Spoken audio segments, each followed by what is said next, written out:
Hi, I'm Brady Calhoun. I'm with News 13. We're doing a coronavirus news conference. We're going to have the school district here. Sharon Mahalik is going to be talking to us about some school related issues in the wake of the pandemic. And we're also going to talk about how you can protect yourself. But in the meantime, the governor is going to be having a news conference. And so we're kind of waiting on that. When he talks, we're going to when he gets there, we're going to go live to the governor, and you guys are going to be able to hear what he's got to say and what's going on. Um, that news conference is supposed to start about 1 o'clock, and I'm looking at the screen. It doesn't look like he's quite there yet. So in the meantime, we're going to tell you how you can protect yourself from coronavirus. If you've been paying attention to this story at all, this shouldn't come as a surprise to you, but there are a couple of ways that the health department and others have told you how to protect yourself. One of those is washing your hands. Kind of important. You need to wash your hands. They say that has a really good success rate. The other thing is practicing social distancing. Social distancing is, and there's the list there, but I'm going to talk about a couple of things. And Sharon, you're on camera now. You can say hi. Hi, everybody. There's Sharon.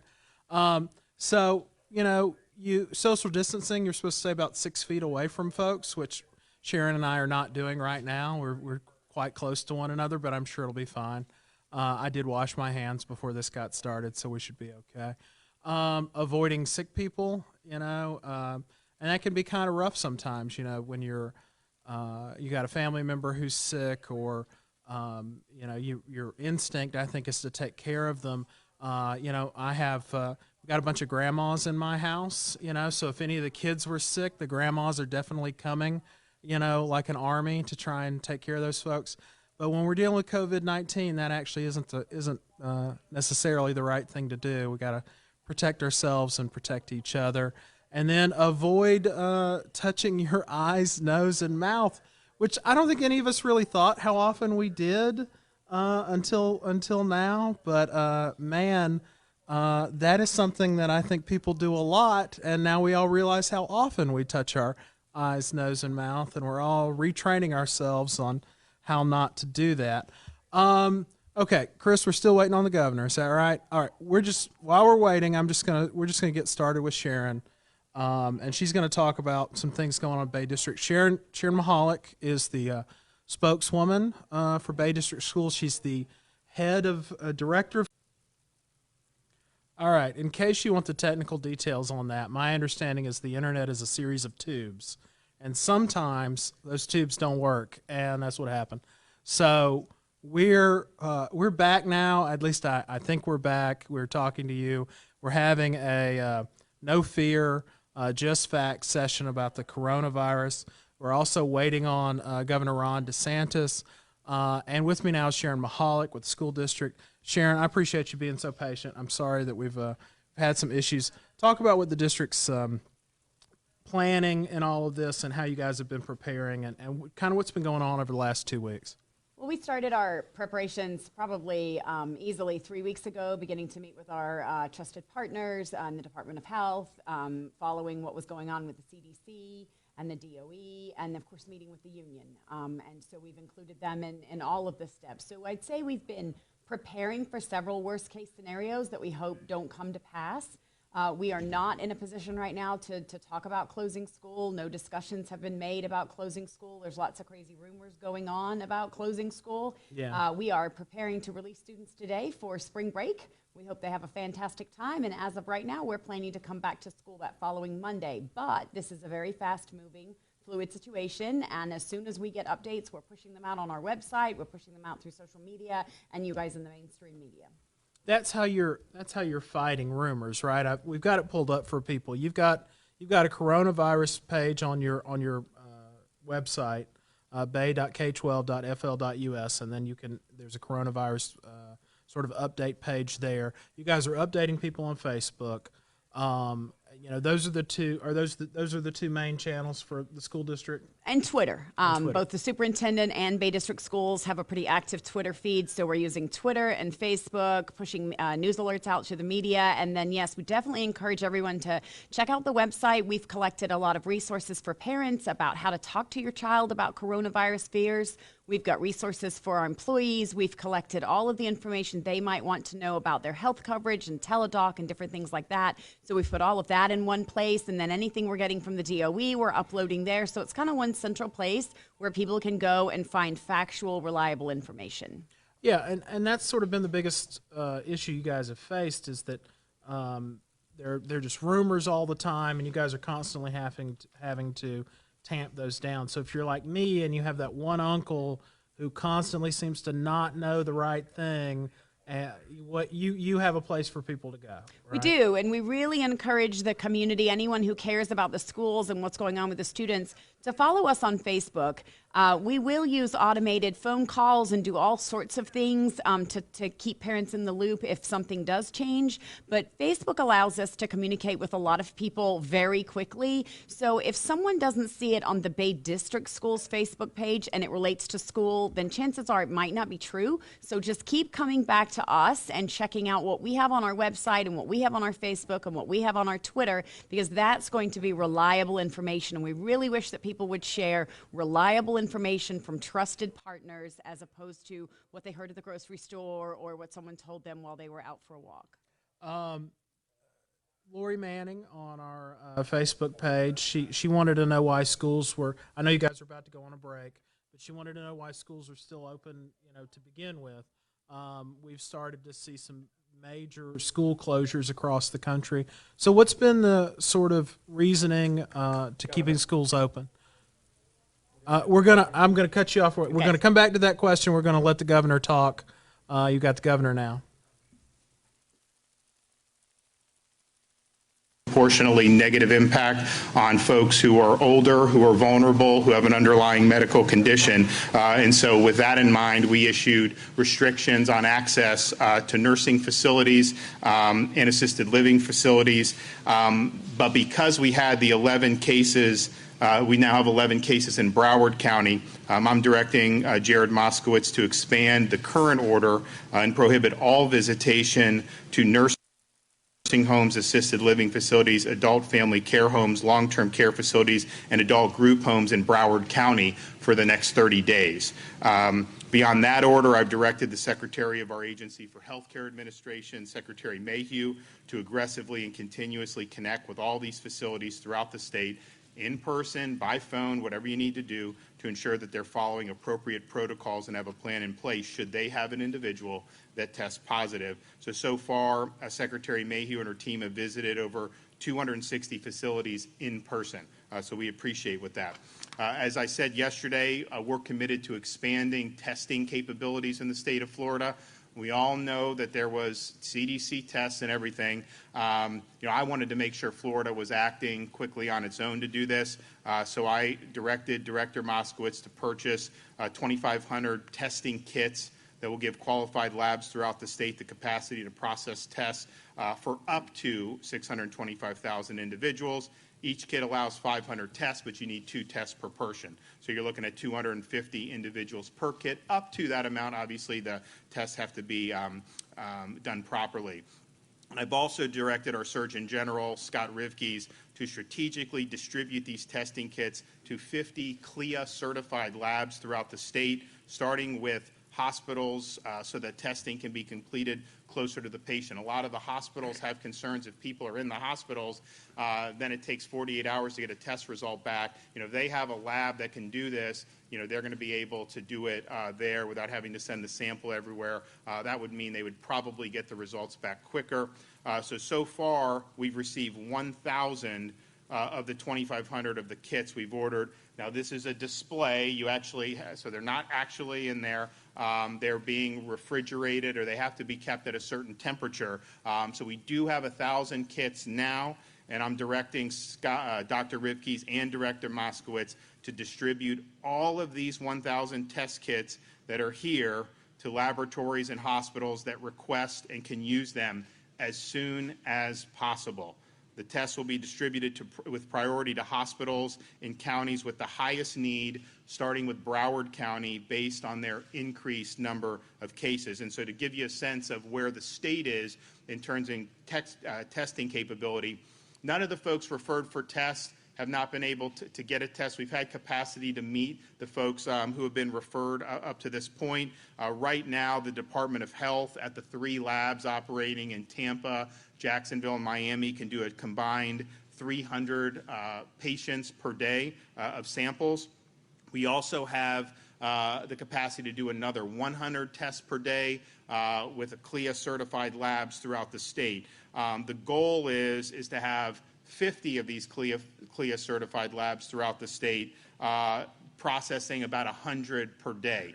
So that would be a good increase in our capacity should that be necessary. You also have the private sector that is stepping up efforts, Quest and LabCorp. Now, they don't actually take the samples for the test, but they process the test and come up with results. And so those are collected, shipped out every night. They test all through the night, and they're trying to get the results back within a 24-hour period. I think by the end of next week, both companies are going to be doing about 20,000 samples a day nationwide. Now, obviously, Florida will be a part of that. And so that is something that will be beneficial as well. I want to stress, if you're somebody who is experiencing symptoms of COVID-19, fever, cough, shortness of breath, and you speak to a physician and they think that you should be tested for it, then we have opportunities to do that via the Department of Health, via your doctor, via some of the hospitals. So get it done if you need to. The CDC initially, when this came out weeks ago, had linked it to different travel in certain countries. And obviously, if you've done that, that's still something that could be very significant. All the cases in Florida, the overwhelming, are all still linked to international travel. Some of the other investigations are ongoing. So that is, but you don't have to have traveled. If you have the symptoms and a doctor recommends it, then you can receive a test. And we want folks to be doing that if they're experiencing the symptoms. I'm also directing Dr. Rivkees to set up voluntary and targeting sentinel testing of additional individuals so that we have better data on COVID-19's impact, particularly among mildly symptomatic populations. I mean, these test results that are coming in are great. We put out the numbers. You know, it's, I hope, helpful for folks to see that. But there are certainly people out there in our state and throughout the country who have very mild symptoms, who may have a cough for a few days, and they're not even thinking about calling a physician or getting a test. They're just kind of going about their life. And fortunately, with this virus, for the vast majority of people, that's probably going to be the type of symptoms that they get.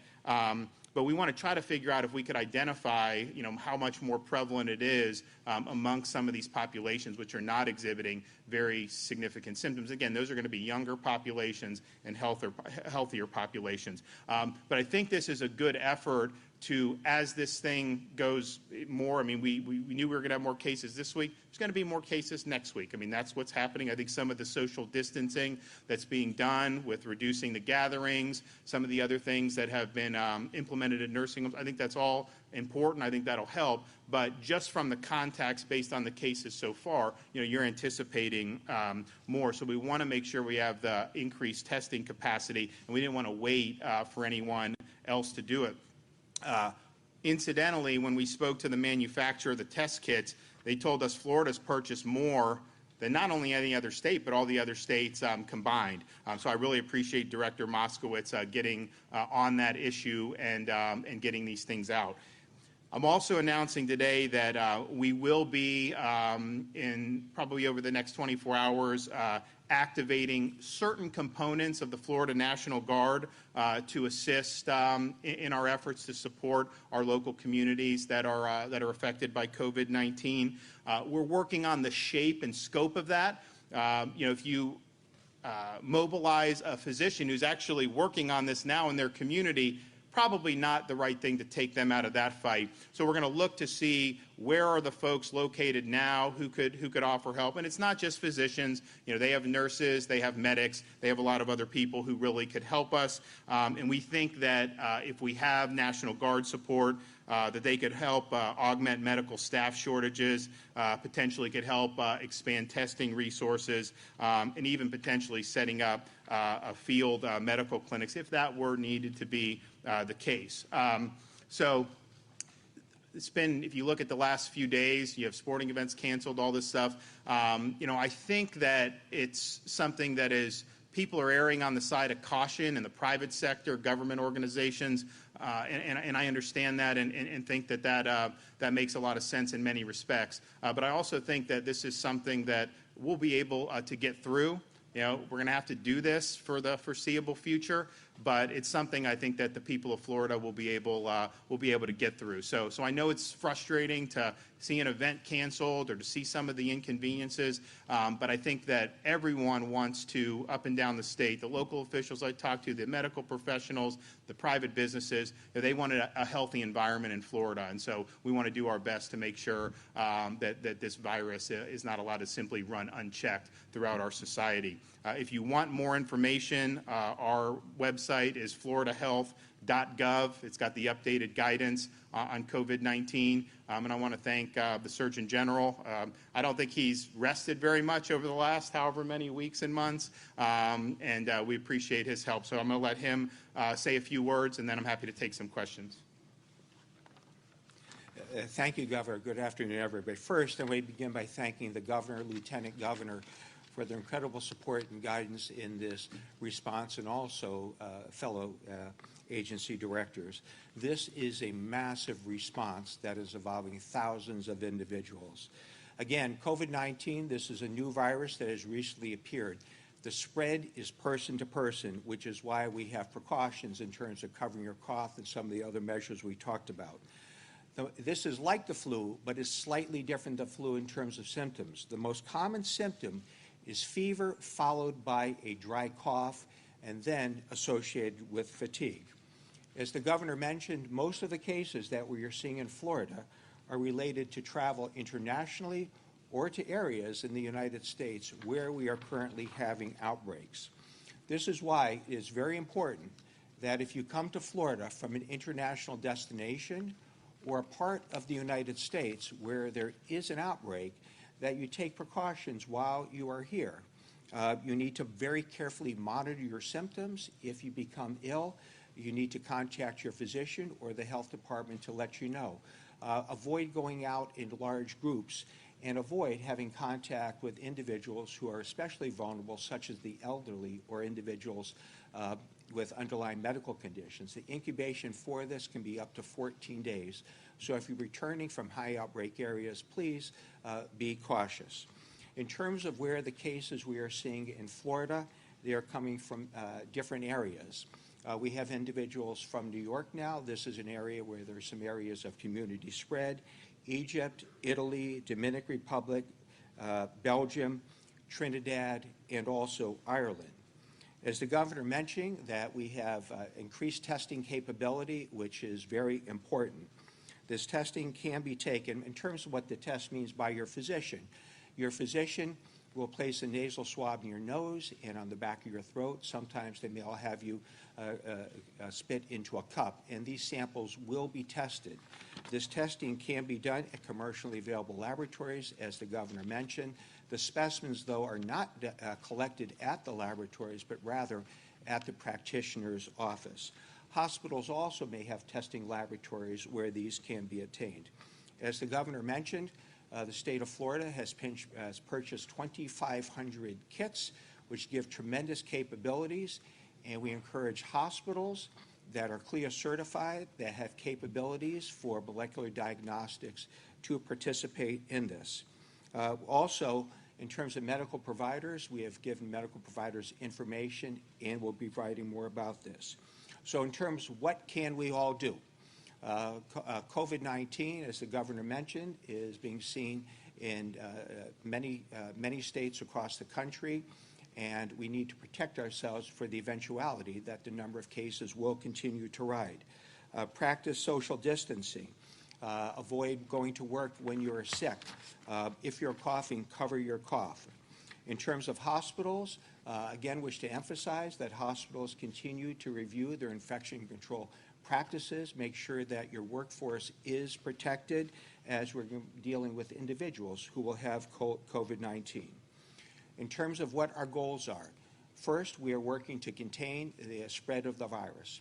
So if we have identified individuals who have COVID-19, we will identify the contacts of these individuals, and so these individuals will be asked to self-isolate. This way we can break the spread and chain of transmission. And I really want to acknowledge the incredible activities of the members of the Department of Health, particularly the epidemiology teams and all the other individuals who are involved, who are doing this very complicated and important process of contact tracing so we can do this. When we get to situations where we end up seeing isolated cases in the community, then we'll go to broader measures. So at this point, again, I want to thank the governor and the rest of the state agencies for their incredible response to COVID-19. Thank you. Governor, is there community spread of coronavirus in Florida now? I'll let Scott handle what the latest epidemiology is on these cases. Dr. Rivers. Yes. Good question. So right now what we're seeing is we're able to take these cases from the investigation and identify where they are. Right now we do not have evidence of community spread. However, investigations are underway to trace the cases back. Governor, you were with Mayor Jimenez yesterday. Have investigators tracked back his contacts? Governor Ron DeSantis sharing with the state what's been going on and with the coronavirus pandemic. There are now, he says, 56 cases in Florida. He's activating parts of the National Guard. They're sending test kits to sort of the hotbed areas of the state where there needs to be some more testing done. So a lot of good information there as people are still dealing with this pandemic, as the state is dealing with it, the country is dealing with it, and quite frankly, the whole world's dealing with it. I'm joined by Sharon Mahalik with Bay District School System and Heather Kretzer with the Florida Department of Health in Bay County. I always got to remember to say that just right. They're both spokespersons for their respective agencies, and I cut Sharon off there as the governor was starting to speak. Sharon, Lori Manning was asking, I know you're going into spring break, but people want to know why are schools still open at all. We've had some other school systems across the country that have just, quite frankly, shut down. So talk to us about that. Well, as far as we know, and certainly the subject is fast-moving and fluid and subject to change, but as far as we know, no school districts in Florida have made the decision to close down yet, even those further south where there certainly are cases of COVID-19. Closing school is something that causes a lot of chaos in the community. Student safety is always going to be our priority. We're going to do what's right by kids always, no matter what. But we are also cognizant that many, many families rely on school for childcare. And so if school is closed, there'll be people unable to go to work, people who can't work from home. And also it causes chaos in the lives of children because children now more than ever, especially post-storm, have come to count on school as their beacon of hope and safety and the place where they have great relationships with trusted adults. And for many of our kids, it's a place where they get their free breakfast, they get their free lunch, and a lot of them also eat dinner with us. So those are things that we take into consideration when we think about closing school. Now, we've worked with our teachers and the union. We have emergency lesson plans all ready to go. The goal was to have those ready to go by today. So those exist, a variety of paper-based and online resources for those who can. So we've done all of that work. We know where we would serve meals if we had to close. We would definitely have meals available to students. We know what we would do to continue the instructional momentum, but no discussions have been made yet about closing school. As far as we know, we're sending kids home to spring break today, and we're going to welcome them back on March 23rd. I imagine that a lot of that discussion has to do also with the Department of Education, the Florida Department of Health, that, you know, it's not sort of a unilateral decision in a lot of cases. cases. Is that accurate? Absolutely. We're on conference calls, 3 and 4 conference calls a day. There have been great and regular updates coming from the Department of Health, from the Department of Education. We're following, of course, the guidance from the CDC. So, I mean, lots of people are weighing in, and we're definitely taking the guidance and expert advice that we're receiving to make the best decision for our community and our children. All right, I want to shift gears a little bit. We've got Heather here with the Department of Health. Heather, Cam Coulson, and this is an ongoing thing. That's, of course, if you look at Facebook, you're going to see this question a lot. The question is, why are Bay County hospitals refusing to test people? Are Bay County hospitals refusing to test people? No, they're not refusing to test. There are criteria for people to be tested. So that's important for people to know. And they shouldn't just show up to the hospital. They should not just show up to the health department. They should not just show up to their doctor's office. They need to call ahead to consult with their physician and also call the health department at 872-4455. There are guidelines and criteria as to whether or not somebody should be tested. It's not a screening tool. It's a test for somebody who is having symptoms and has had travel internationally in the last 14 days, has went on a cruise in the last 14 days, or has been in close contact with somebody who has had travel or been on a cruise, or they have been in close contact with somebody who has been known to be a COVID-19 confirmed case. So if they don't meet those criteria, and this is what all the healthcare providers are following, this is from the CDC, and this is the same thing the Florida Department of Health follows and is given to those physicians in the hospitals to follow. If they don't meet those guidelines, they will not be tested. Most likely, we still have flu season going on, and so it could be the flu, it could be allergies, bronchitis, there are a number of other things. We don't have any cases in Bay County at this time, so it's fairly unlikely that if you haven't had international travel, in Dr. Shamiro Roberson with the Florida Department of Health just said in that news conference, there's no evidence of any community spread. So that's for the whole state. So we don't have any cases at all in Bay County, no community spread in the state. So it's very unlikely that unless they've been around somebody who's a confirmed case, or if they had international travel or been on a cruise, that COVID-19 is going to be what is going on with them.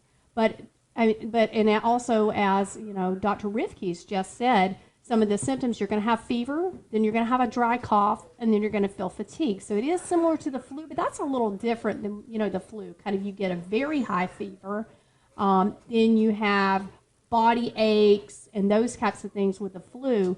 So it's a little different in the symptoms, and that's why it's important to call your healthcare provider first and go over what your symptoms are with them, and they can advise you on what you need to do.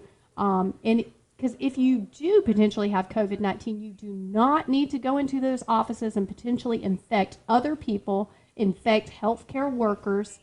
And people just going to these offices and going to the hospitals are going to put a severe drain on our healthcare system that does not need to happen. It's unnecessary. Yeah, Heather, my understanding is that one of the reasons why everything is shut down, they've shut down Disney World, they've shut down Disneyland, we've canceled all the big sports tournaments, and the reason for that was to sort of protect the healthcare system from being overrun. We didn't want, the government didn't want COVID-19 to sort of expand exponentially and to sort of block the curve. Can you talk a little bit about that curve and what that means? Right, and I know you guys have heard the governor talk about that. Dr. Fauci with HHS has talked about flattening the curve. So basically you have, with a normal pandemic, and this is, they've looked at this through a lot of cases with swine flu, with the Spanish flu, and many other things. But you have a peak with these things, and instead of getting to a peak, the goal is to keep that at a flat level so that you don't overburden your healthcare systems. You don't cause widespread. You work on preventing those deaths. And again, we've talked a lot about it. 80% of people will only have mild symptoms, but the 20% can have some very adverse effects. Those persons that are 60 plus, people who have underlying health conditions with very common things such as diabetes, high blood pressure, and heart disease. So those are the people that are going to be more at risk. And we do need to, save our healthcare facilities and our doctor's offices and things, and not overburden them, especially if you have these symptoms and it could be something else. It's not a screening tool. It's a test for people who have symptoms and meet those criteria to be tested. Now, not saying that criteria to be tested won't change, because it possibly could change if we were to see community spread or something like that. But right now, those are the criteria that are in place for testing. Okay, thank you, Heather. Sharon, the districts, I know you're ready for spring break, but we're going to come back in a week. School's going to come back. That's the plan as of right now, Friday. There's no plan to close schools, so don't start telling people that. But when school comes back, what are sort of the travel situations going to be with students? Are students going to be allowed to, if they have a field trip planned out of the county or some kind, maybe in the county? What's sort of the travel situation for the school system? So the superintendent made an announcement today that we are placing all trips on hold. We'll just review the situation when we come back from spring break and make the best decision possible for students. So some trips have already been canceled. A lot of things are closed down in New York City right now and Washington, D.C. And so some of the trips that were scheduled there, the schools have already made the decision to call them off, postpone them later so the students can have a great experience, but maybe in a few months. So all the trips are on hold, and we'll just be looking at those when we come back from spring break. Okay. Let's get into international travel a bit. I didn't know we had so many international travelers here in Bay County in the school system, but I guess we do have a few that we've gotten some questions. So let's start with sort of the basic guidelines. If I'm on spring break and I'm going to somewhere, I'm either going on a cruise or I'm leaving the country, what are the rules for me as far as the school system is concerned when I come back? Well, we are following closely the Department of Health guidelines. If you're traveling to a level 2 country or going on a cruise, the Department of Health calls for you to limit your interactions with others and monitor your health conditions for 14 days.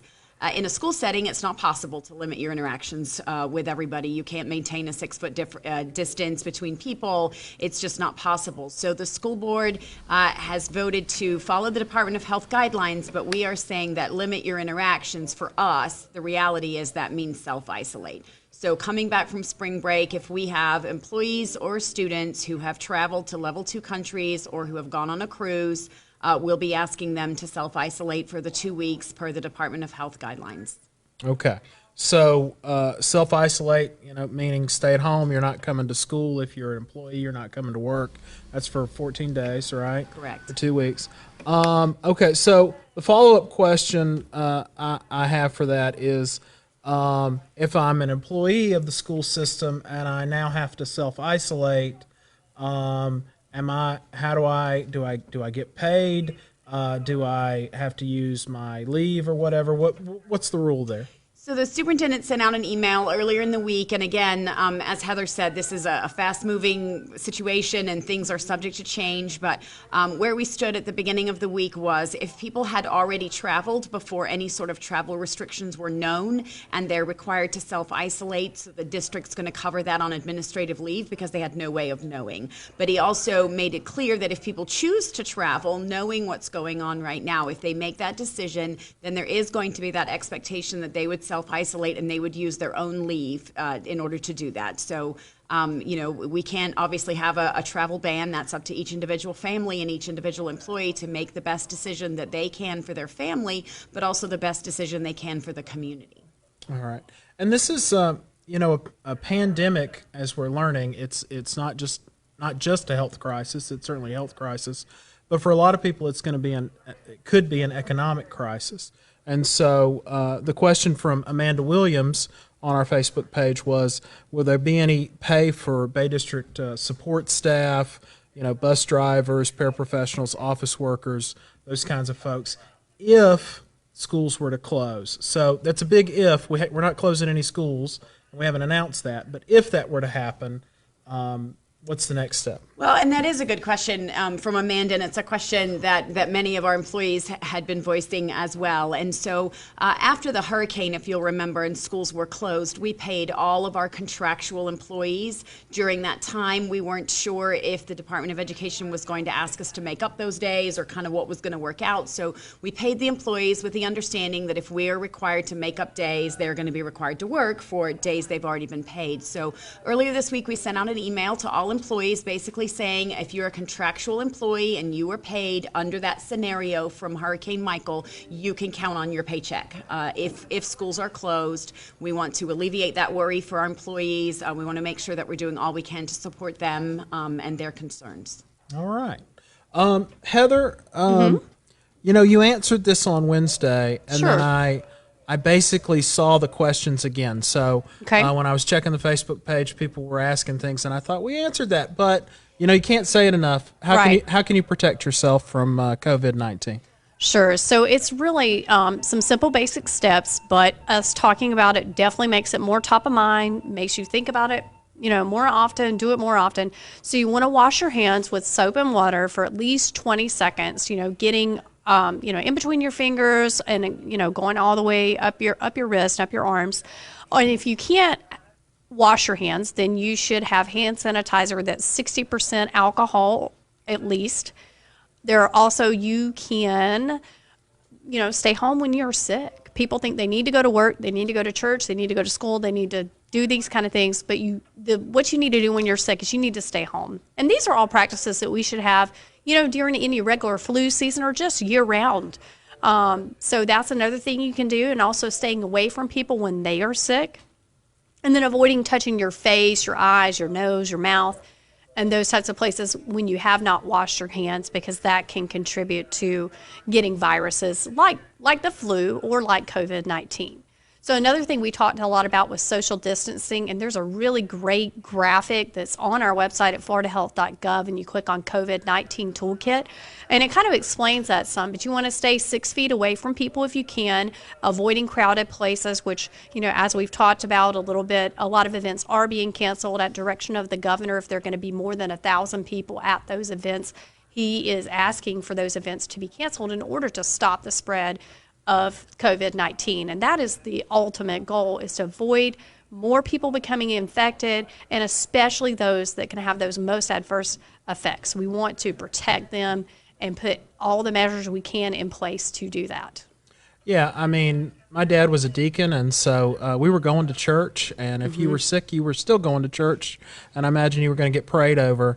But we don't want. I imagine we don't want heroes right now, right? If you're sick, Right. the answer is we want you to stay home.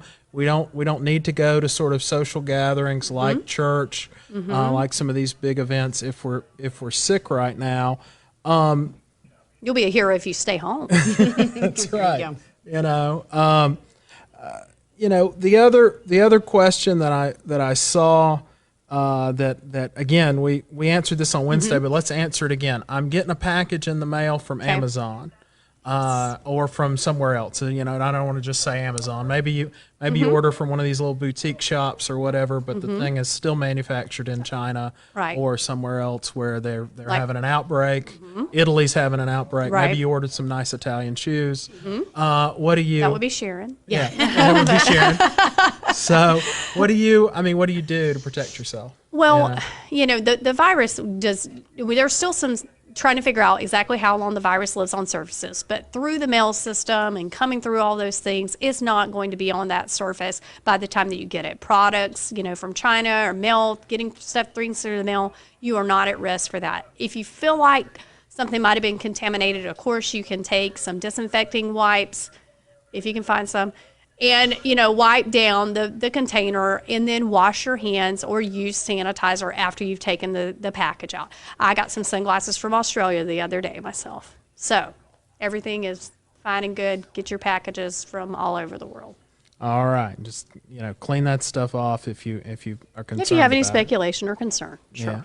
Yeah. Sharon, let's say the school district comes back after spring break, and the district and the health department, everybody's decided that we're gonna have school. but I'm a parent and I'm concerned, and I'm going to take my kids out of school. How does that work, or does that work? What are sort of the options for parents? Well, first of all, certainly we encourage parents to keep their sick children home. It's a very simple process to call the school and work through those excused absences for sick children. Each family has up to 5 days per school year for family leave. So if somebody feels they need to keep their child out of school for up to 5 days of family leave, that's something they would work out with their principal. And other than that, when we think school is a safe place to be, so we're encouraging people to come to school as long as school is open, and to just kind of go about their day as normally as possible. It's really important for children to have that routine and structure. Kids see little snippets of news here and there, and they kind of think that the sky is falling and that everybody who sneezes is going to give them the virus. So we want them to come to school and have those normal schedules and be with their friends and do those kinds of things. Anyone who has concerns, we know there are children in the district who are immunocompromised, so we encourage those parents to reach out to the principal and see what could be worked out in the best interest of their students. So we're trying to be as flexible as we can while also having school. Currently, testing schedules and those kinds of things are still underway with the Department of Education, so we want all of our students to be prepared, but ultimately, student safety is our #1 priority, so we want to make whatever decision we need to in order to ensure student safety. Okay.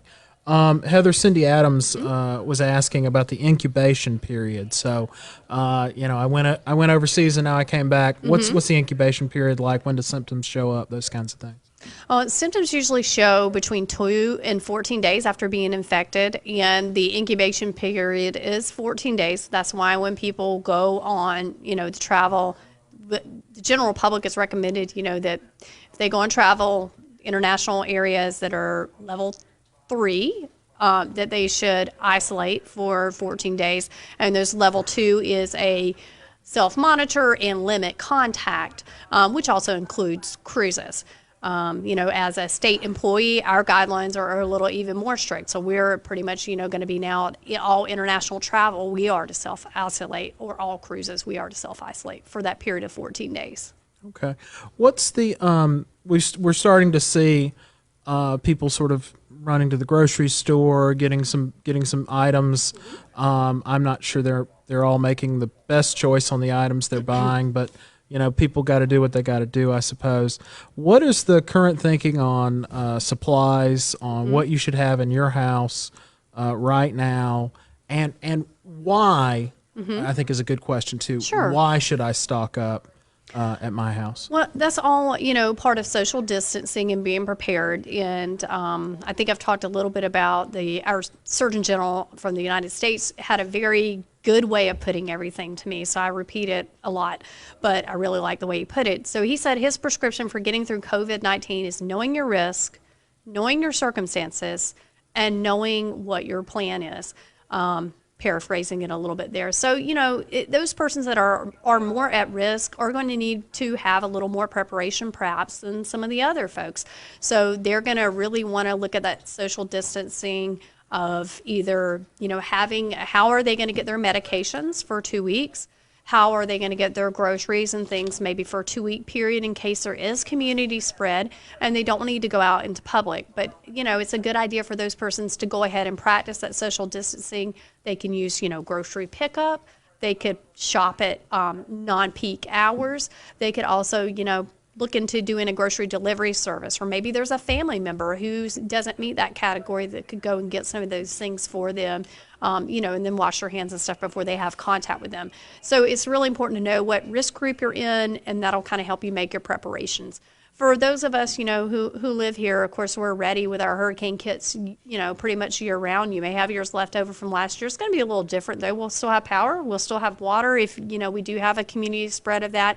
But just having, the groceries and medications, those types of supplies that you and your family might need for a 2-week period. And we're not at that point yet with a community spread situation, but for those at-risk groups, that's probably a good idea for them to go ahead and at least be planning to see what they need to do to get those things accomplished. All right, guys, let's talk about getting the best information from the school system and the health department. The school system has couple of delivery methods for information. We went on over them earlier, but Sharon, just again, what's the best way? If I'm a parent, I want to know what the latest is. Where should I go? What should I do? We encourage all parents to follow us on Bay District Schools on Facebook and also Bay District Schools on Twitter. And then we have a dedicated website. If you go to our website and scroll down on the right-hand side, you'll find a COVID-19 button. And on that button, if you click that, you'll find parent resources, employee resources, some graphics that we've received from the Department of Health, other resources. We picked up a multilingual link today, so there's a lot of information available in a lot of different languages. So we will always update the website. We're going to keep Facebook and Twitter updated. We'll send out any information that we need to share with parents through Peachjar, but that's not an emergency notification system. It takes about 24 hours for those emails to go through. So we'll just use that for general resource information. Anything emergency, anything that changes in our status, anything we really want people to know, we're going to use Facebook, we're going to use Twitter, we're going to reach out to the mainstream media, update our website, and use our link automated call system. So we do encourage parents, before school gets out today, to make sure that they have updated contact information in Parent Portal. We can only reach the people for whom we have accurate numbers and accurate email addresses. So please make sure that every parent has a Parent Portal account for their student, that you have updated phone information, updated email addresses. There's directions on how to do that on our Facebook page, but you can call any school and someone will be happy to help you with that as well. All right, thank you, Sharon. Heather, this week the health department announced that you can actually get text alerts. Can you talk about that? And then the other delivery methods for solid information on this situation. Through our partnership with the Bay County Emergency Operations Center, we're utilizing the Alert Bay system, and basically we've created a subgroup under that. So if persons text Bay Health, that's all one word, to 888-777, they will receive some updates from us. And one of those we sent out earlier was, what to do if you think you need to get tested and what are those measurements for testing. So we did send that one out earlier today and last night, kind of one just talking about the website is the best way to get the most updated information, and that's floridahealth.gov. There is so much great information there and resources, and that toolkit has a lot of different screening tools and kind of has, should I be tested, and has a self-assessment you can take there at home. So that's a good idea to maybe look at that even before you call your practitioner or, call the health department. Again, we don't want people going out to the hospitals, out to their healthcare providers. Call first. But even, a step before that could be to take a look at that self-screening tool and see if you meet that criteria. All right. My Apple Watch told me it's time to stand up, so it must be time to wrap this up. There's a couple of things that we want to let you guys know about. Nexstar is going to be having a coronavirus stream that'll be on our website and on our app, and they're going to carry President Trump is going to be speaking today, and coming up in 10 minutes, less than 10 minutes, he's going to be speaking today. So they're going to carry that live. Again, that'll be in our app and our website, all those kinds of places. So you can catch what he's got to say, and you can find out more about what's going on with coronavirus. So thank you guys for being here. We really appreciate it. So thank you.